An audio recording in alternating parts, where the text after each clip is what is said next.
I'm Kara, and welcome to Soul Inspiring Business. I believe that all of us possess unique gifts and talents that allow us to serve the world and our own growth in the highest possible way. Our lives are an expression of our thoughts, beliefs, and actions. And here, we will explore businesses, thought leaders, and topics designed to inspire, helping propel your own growth so you can live your best and most purposeful life. Welcome to Soul Inspiring Business. Welcome, Heather. We're excited to have you on the show. Thank you. I'm really looking forward to our conversation today. Yes, well, and as I had just mentioned, you are the founder of the Highly Sensitive Entrepreneur movement. And I really, that really kind of spoke to me because I think often in the entrepreneurial world, and I do think it's changing and shifting, but there is a mentality that, that like work hard, play hard, you have to put in all the hours. And there's also a lot of competition around that. And so the idea that you can be highly sensitive, intuitive, and also very highly successful is a great I think movement and message for others to hear. So I was really excited to have the opportunity to talk with you today.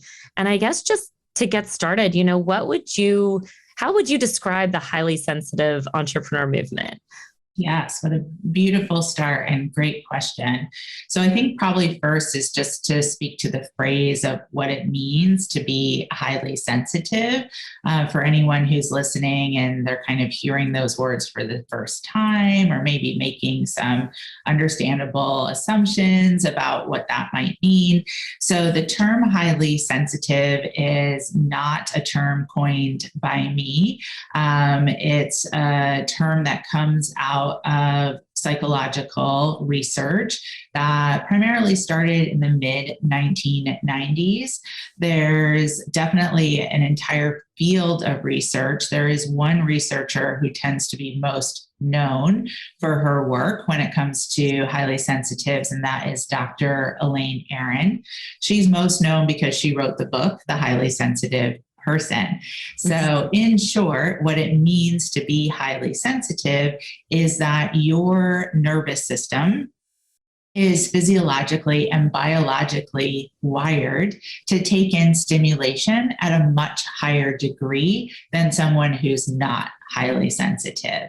And that stimulation can be anything from sight, sound, smell, but also information, energy. So what's really valuable to highlight about that definition is biological and physiological, and that it is stimulation based. So in short, it really makes a difference when you're highly sensitive in regards to how you process intake and then therefore process your experience with the world. And that leads to all different types of behavior influences. And where my work comes in is what happens when a person who's highly sensitive is called to be self-employed, and how to manage that realm of self-employment while also really being able to operate optimally with the understanding that the nervous system is wired differently. So that's in short. And then the whole movement part, we can talk about more. Yeah. Well, and I'm curious because I was reading, some background about your story and how you kind of came to guided to this work, really. Mm-hmm. And then determined that you were also classified, I guess, as a highly sensitive person. And so what kind of, is it a test? Is there how do you know if you fit the the bill, so to Yes. speak, for that. Absolutely. So Dr. Aaron has created a very accessible assessment, and that's often a place where most people start. I've built off of Dr. Aaron's assessment in application to, again, what it means to be self-employed and in the entrepreneurial world. But that assessment is really a valuable place to start. And when I was having the experience myself of learning that I was highly sensitive, that was absolutely one of the tools that came, into my experience and helped me begin to clarify, wow, oh, this really makes so much sense of why there's so much that feels difficult or challenging, or a real sense of struggle in areas where it seems like other people aren't having those experiences. And I don't know if this was accurate or not, but I read somewhere that 20% of people are classified in this realm, right? Like, so it's a smaller percentage of the population, but for that population, they could feel really alone and feeling like, gosh, because if you've got 80% of people that are operating at a different level than you, or not a different level, but have a different biological makeup than you, then it could probably feel like there's a little bit of like trying to keep up, but like that's not how you were designed to be, right? So this is a beautiful point to highlight. Absolutely. And that is the research that there's 20% of us who are born into the world highly sensitive. So one of the things that I tend to highlight is, well, then that means that the majority of the world is designed for what I like to refer to as the other 80%, right? Or the 80 percenters.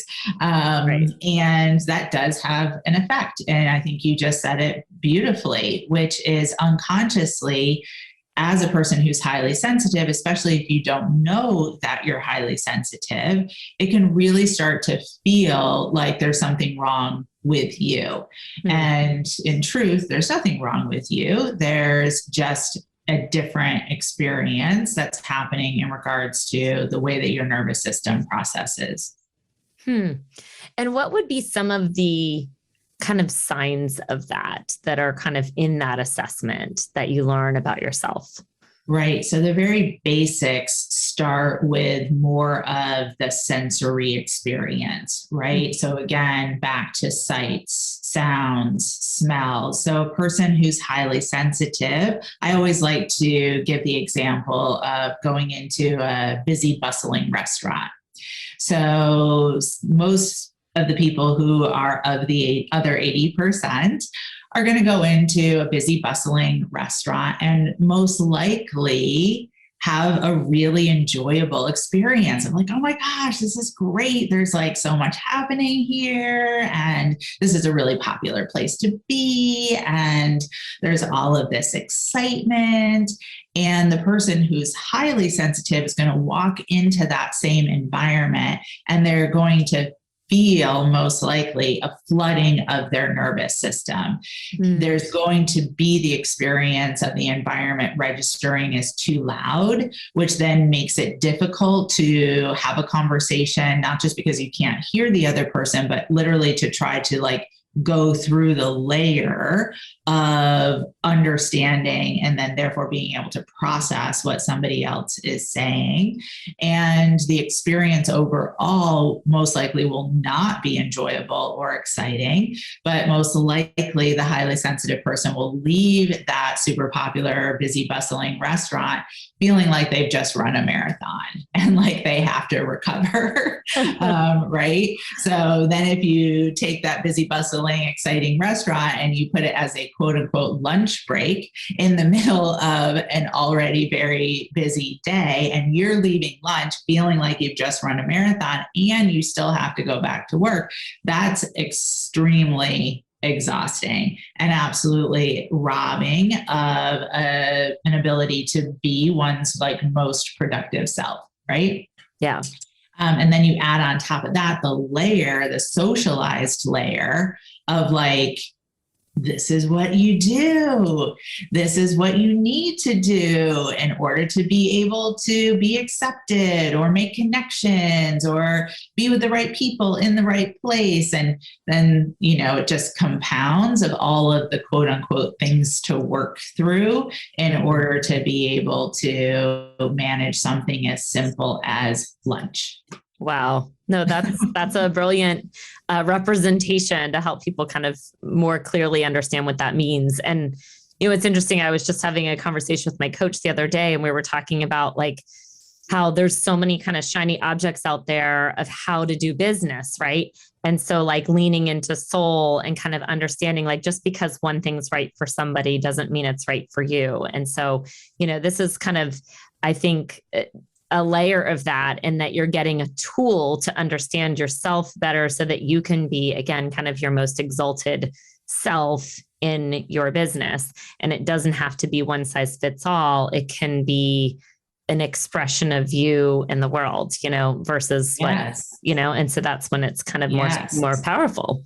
I would say it really needs to be. Right. And not only that it can be an expression of yourself, but especially, where we're all headed collectively as a global society, especially as a result of the global pandemic and these exceptional times, is that your work or your business is meant to be that expression individually. And so, especially for a person who's highly sensitive, there literally is an opportunity, right? There's an opening to change the story, to change the past pattern of, wow, I don't fit into the way that business has been done or what needs to be done in order to be successful in business. But there is an opportunity, again, to create that individualized way of how am I meant to be of service, while also being able to provide for myself, and not just the definition of financially provide for myself, but just what it is that I need. Again, what is it that I need physically? What is it that I need biologically, emotionally, to be able to operate optimally? And I think that's a really, really important phrase to highlight, because so often the work that's done around what is needed for support for those of us who are highly sensitives tends to yield on the side of soothing, right? Like just what needs to happen so that you can soothe and get by. And that is so much of where the work that I do differentiates, because those who are called to be highly sensitive entrepreneurs are really called to learn how to be able to work with their nervous system so that it really plays to their highly sensitive strengths, versus just, again, that soothing only enough to be able to get by. We really need to be able to shift from coping into creating. I was like covered in goosebumps while you were talking, because I think that out of these interesting times, let's just say, I think there's been beautiful gifts that have been given to us. And I think some of the conversations that we're having now, even about soul and, expressions of ourself in our business and co-creating, like they're not things that were talked about even just 5 years ago as much as they are today. And so right. I think all of that, when we look at the light that has come from it, I think that's been an awakening for many people of, yes, do I really want to be in the job that I'm in now? And what more can I be doing, yes, to create big impact in the world? And as you mentioned, of course, provide abundance for yourself, but provide abundance for others too, so, yes. So what a gift. Just kind of, if we take a step back, I'd love to kind of understand how you are really called to this work. And then we can get into some of what steps you're taking with your clients and things like that. But I'd love to just, again, kind of understand what brought you to this? Because I believe I read that you were a teacher. Is that right? So you've always been a teacher at heart, right. But you used to teach kids. That's exactly right. Yes. And drama. Yes. Yes. I so appreciate that you did your research. So absolutely, my life purpose is to teach. That is no question. Starting with like literally one of my earliest memories is being in nursery school. And for fun, I'm like bringing the other kids together and setting up class. And that's like, I was under 5, right? Oh, I love that. So for Your sure, gift was very clear from very early on. It really was. And so for sure, the work that I do now absolutely still is that of a teacher. It's just been within this unique form of the ways that my self-employed journey has unfolded over the last almost 20 years. And yes, before that, I was also a classroom high school teacher, teaching drama and English for 8 years. But what brought me to understand that I was highly sensitive, I had been self-employed probably for about, I think, 6-7 years. And I had experienced what many would consider solid financial success and had brought my business across the 7-figure mark for the first time. And I always say, I'd love to say that it was like this amazing experience and the world changed. And I, only saw rainbows and unicorns from that point on, and fairies did my dishes and everything was amazing. That is not what happened at all. It was literally the exact opposite. I had really pushed myself to the brink in order to achieve that success, and found myself massively overwhelmed, overworked, overexhausted. And in hindsight, can absolutely say that it drove me into a dark night of the soul.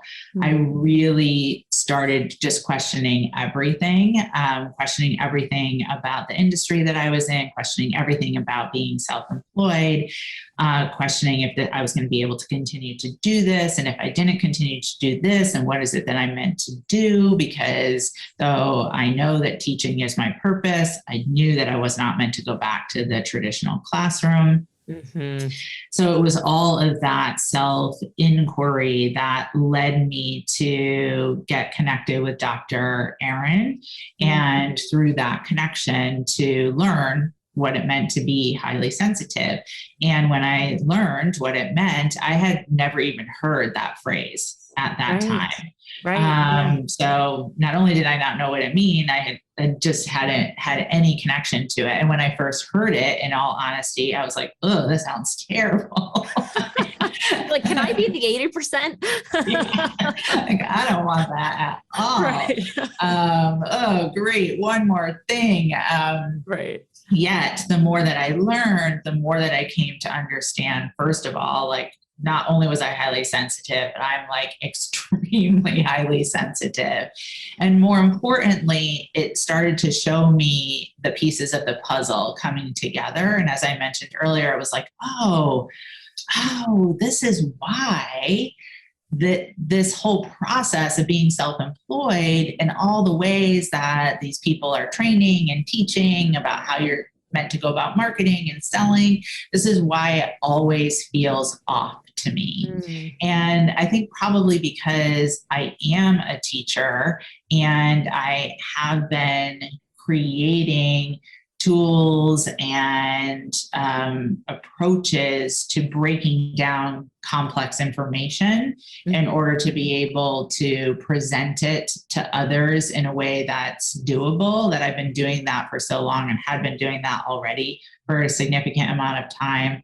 At that point, when I discovered I was highly sensitive, that's the way I started to look at everything. So I started to just look at everything that I was doing, marketing, selling, operations, and beginning to look at, okay, how can I reach the end result that I'm looking for, but go about it in a different way and in a way that will be more accessible to the way that supposedly my nervous system processes because of this thing that I've just learned, that I am highly sensitive. Sure. So that was really the beginning. And then from there, I've always been a believer that your ideal client is a version of you to some degree. And so as I dove into making these changes for myself, I started checking in with the clients that I was serving, and every single one of them came back highly sensitive. And that really showed me, okay, this is something that really needs attention. And that was really the beginning of the movement. Wow. Wow.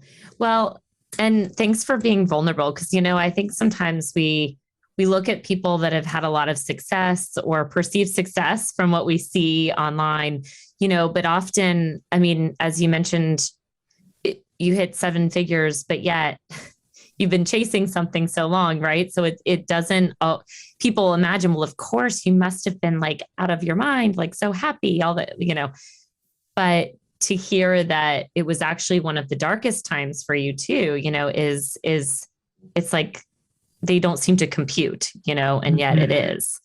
So and I think that really goes back to how it's meant to be different for everyone, right? Yeah. And especially at that time, so again, this was, over 10 years ago, everything that you were seeing online, everything that was in the internet and info marketing world was all of that drive for the numbers. And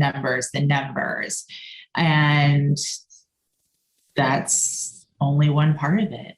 Yeah. And, also what I've come to really understand for myself, and definitely for those that I mentor, is that everyone's version of business and life success truly is meant to look differently. Mm-hmm. And not everyone is meant to be a 7-figure or more business owner. And more importantly, that doesn't mean that you're better. Mm-hmm. Yeah. And especially if having a higher income level business is a mismatch for you, then that actually is the opposite of success. Mm-hmm. And that's working against the experience that you're here to have. And I know that so much of the work that you do focuses on soul. And if we're really looking at like what that means really understanding what is it that your soul experience is meant to be here. So, I have, so many members of the Business Miracles community who are in all different types of fields, who are in all different parts of the world, mm-hmm. and have all different models of business. We mm-hmm. have high 7-figure business owners, and we have some business owners who are really happy at a 4-figure level. That's mm-hmm. where they're meant to be. So where is the soul fulfillment? And do you have the courage to actually follow through on what that manifestation is meant to look like for you? That's the real key. And again, especially for those of us who are highly sensitive, mm-hmm. To continue to chase that end result, and the end result of what would satisfy an 80%er, mm-hmm. that's a race you're never going to win. Yeah. And how much of your life do you want to pay in order to run that consistent marathon? Yeah. Well, and I've also done some work too with, because money also kind of carries an energy, right? And so we're in some ways in the quantum, like, in the field, like $1 million to somebody could be 50,000 to another. Like there's no better, worse. It's what is your soul desire? What's your soul calling? And so how do you, I find that a lot of people that I talk to sometimes have trouble identifying what it really is that their soul is calling them to do, or finding the soul desire, right? Because it's not something that's learned typically. It's not something we're taught growing up. It's really tapping into intuition and becoming still and understanding what that looks like for you. So Do you have any, it sounds like that's one of the things that you probably start doing with your clients when they're called to work with you. So what, is there a process that you found for people to maybe follow or think through if they're trying to figure out, what do I want? Like, what is that my soul's desire? Absolutely. It is the consistent thread through everything that I mentor and that we teach and coach on in the highly sensitive leadership training programs, because for those of us who are highly sensitive, most of us have spent the majority of our life trying to deny who we actually are. Right? Again, it goes back to that feeling like you're the misfit, feeling like there's something wrong with you, and equating being different with being wrong, when being different is just being different. Mm-hmm. So there is a process, and we have 7 tracks of curriculum in the highly sensitive leadership training programs, and every track begins with the orientation trainings. And the orientation trainings have nothing to do with orienting to the program. It has everything to do with orienting to yourself, learning how to work with yourself as a person who's highly sensitive, and work with yourself as a person who's highly sensitive from a position of strength versus weakness and versus shadow. And that really is the beginning for every member in that process of learning how to work with yourself as a person who's highly sensitive, that then begins that process of beginning to know oneself. Mm-hmm. And then I teach tools that support that process, an ongoing process of inquiry, similar to what I described was my own experience when I was in that dark night of the soul, so that you can be consistently not only learning to know oneself better, but to really stay in touch and in tune with who you are, what you want as you continue to evolve. And then, of course, as part of that, also tools and teachings and trainings to support with that consistent development of self-courage or courage of conviction and ability to be resilient in spite of those around you who might not be highly sensitive, in spite of ongoing life experiences, losses, pain, difficulty, challenges, in spite of being called to build something that looks different than others, right? That's a consistent muscle to be strengthened. And so, like I said, it's the thread through everything. And it could sound, as somebody who's listening, like, oh my God, that sounds so hard. But we intentionally design it so, one, it is digestible and doable. But also what I want to highlight is that the process is so rewarding. And if there's one thing that I hear as a consistent piece of feedback all the time, it's, this has been the missing piece. So the business that couldn't quite get to where a person wanted to get it to, they're able to get it there. The relationships that always felt like they were hampering or challenging suddenly start to smooth out. Babies, pregnancies happen when people were told they couldn't get pregnant. Babies are born, marriages are happening. That's just how then all the pieces of work and life start to come together. Because if you're working against who you truly are, everything else is going to be more challenging and difficult. It's just kind of, a simple 1 + 1 formula at the end of the day. Yeah. Because it's all the whole, right? Like all the pieces affect the whole overall. So if one piece is off, it's a domino effect, Especially for those of us who are highly sensitive. I say all the time, it's a holistic experience. Like, we don't compartmentalize. That's just not something we're wired to do as highly sensitives. If you literally think of your nervous system as that antenna of intake, right? It's very, very challenging to be like, oh, I'm only going to intake in one area, but not in another. It tends to, it's an open gate, right? So it is that holistic experience. And then it's a choice of, is it going to be a shadow holistic experience where I constantly feel like the world is an onslaught? Or is it going to be a strength holistic experience where I have agency to make choice? Love that. Yeah. I'm just curious for your own kind of practice. Do you have any practices that you do that are really, whether it's like meditation or a form of meditation that you find really helps?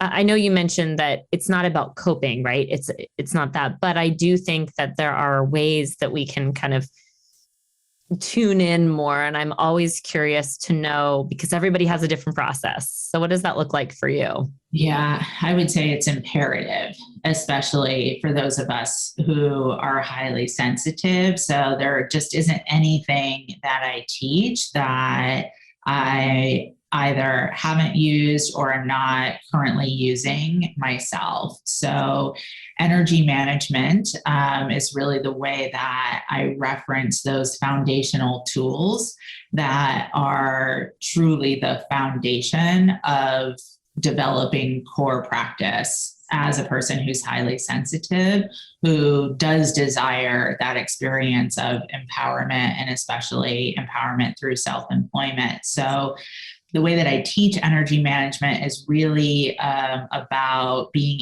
able to get kinesthetic with a process. So it's really about bringing pen to paper typically, though I very much am a supporter and believer and also a practicer of techniques such as meditation, sound baths, salt baths, scrubbing, all of it.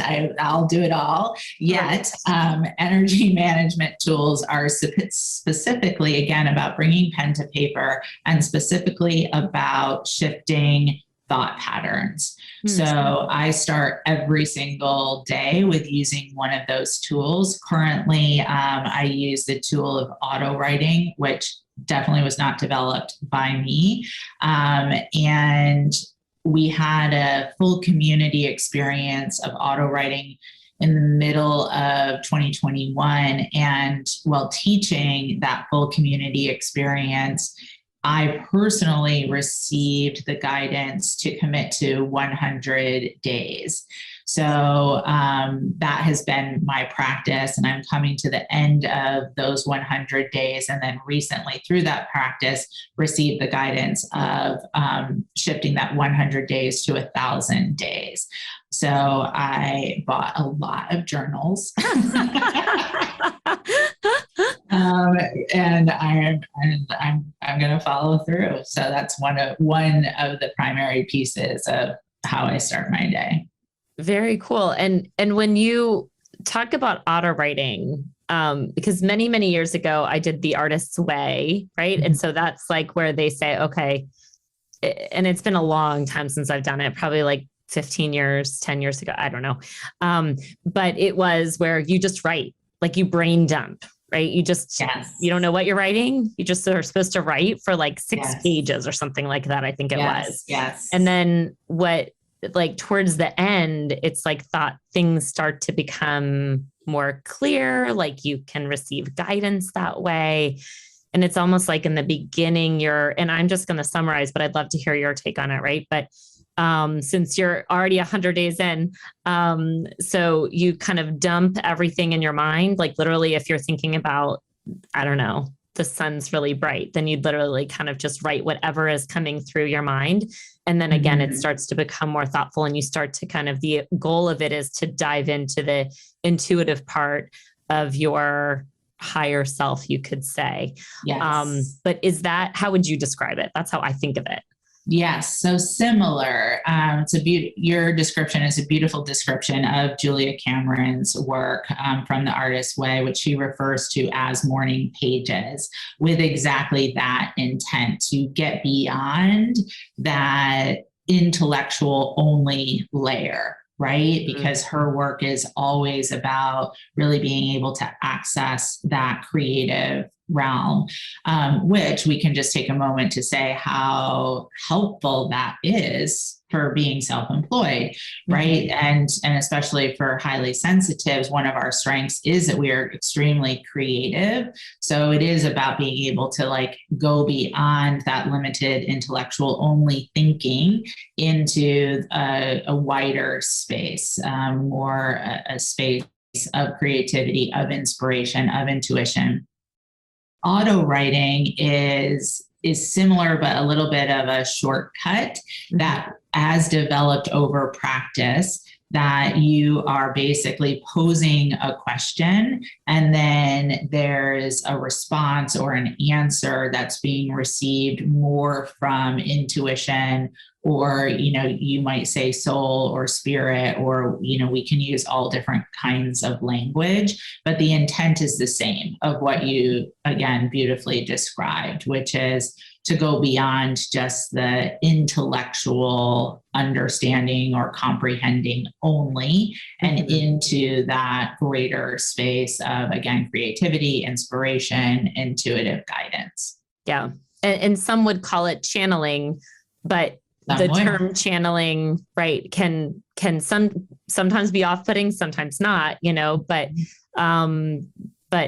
I've used that a lot too for just getting answers on things, you know, because sometimes, you know, we're all created to have all the answers that we need when we know how to ask for them and wait for responses and listen and tune in. Yes.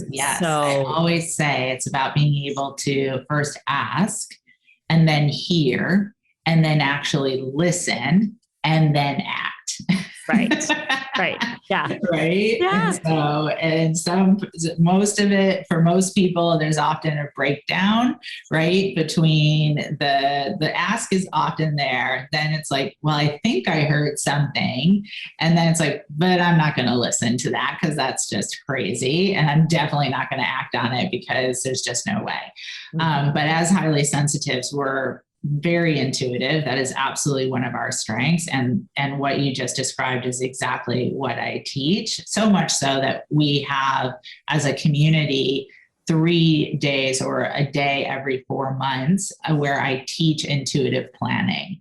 So there's kind of like a little bit of, you know, a mind blower, right? It's just like how to plan for your business and overall life for 4 months from your intuition. And it's really been amazing, you know, to witness what's come out of that over the years.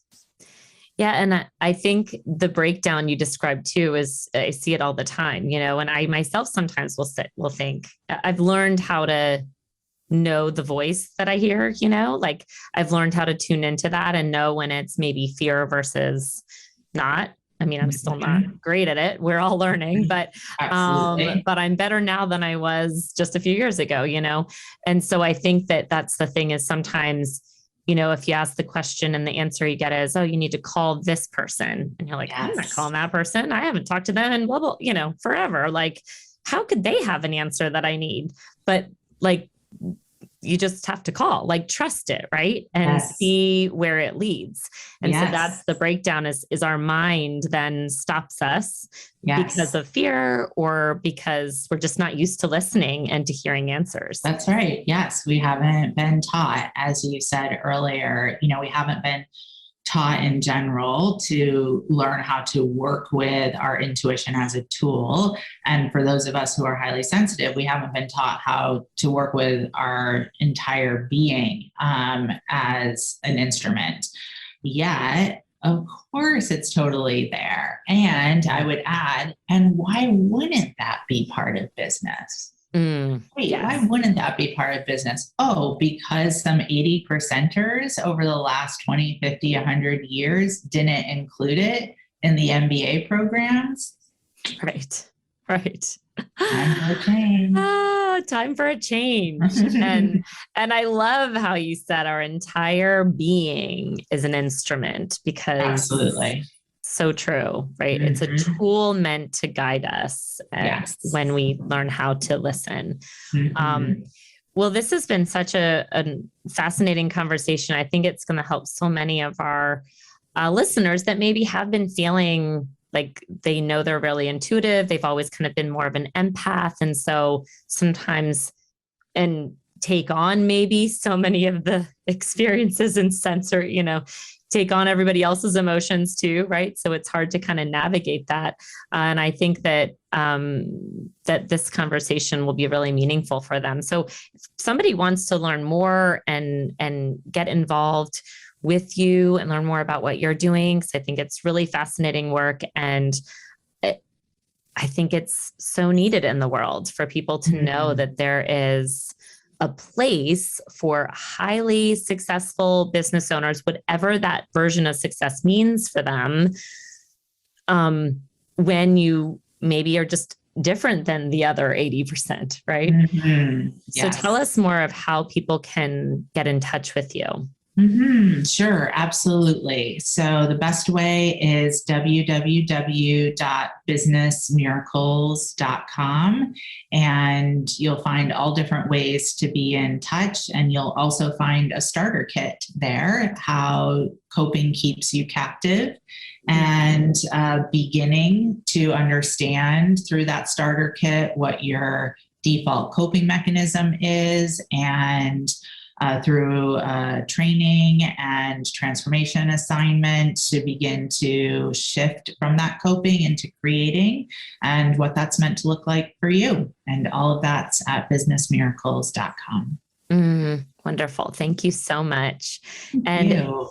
Do you have any other just final thoughts for any of our listeners that are feeling maybe like you were when you were, back in your dark night of the soul? Like, any final thoughts for those people that might be feeling a little bit disenchanted right now, and that may be looking for some hope? I would say pay attention. So pay attention to how you're feeling. Pay attention to how you've been guided to even listen to this podcast.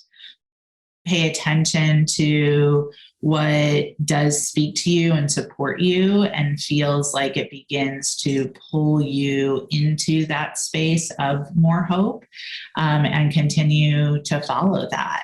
So continue to listen to this podcast, continue to use other resources, and allow yourself to be pulled forward one step at a time. Great advice. Well, thank you so much, Heather, for being here and being on the Soul Inspiring Business Podcast. It's really a pleasure. So I really, really appreciate your time. Thank you so much. I've just loved this conversation today. Loved being here with you today, and would love to connect with you more over on Instagram. My handle is linked to the show notes, or you can just type in @Chaffin Donofrio. And I have something special for you as a free gift, my Dynamic Life Journal. This special book has the power to really help you live a soul-inspired life. Go to freegiftfromkara.com. Easy to remember, freegiftfromkara.com. Until next time, beautiful people, sending all my love.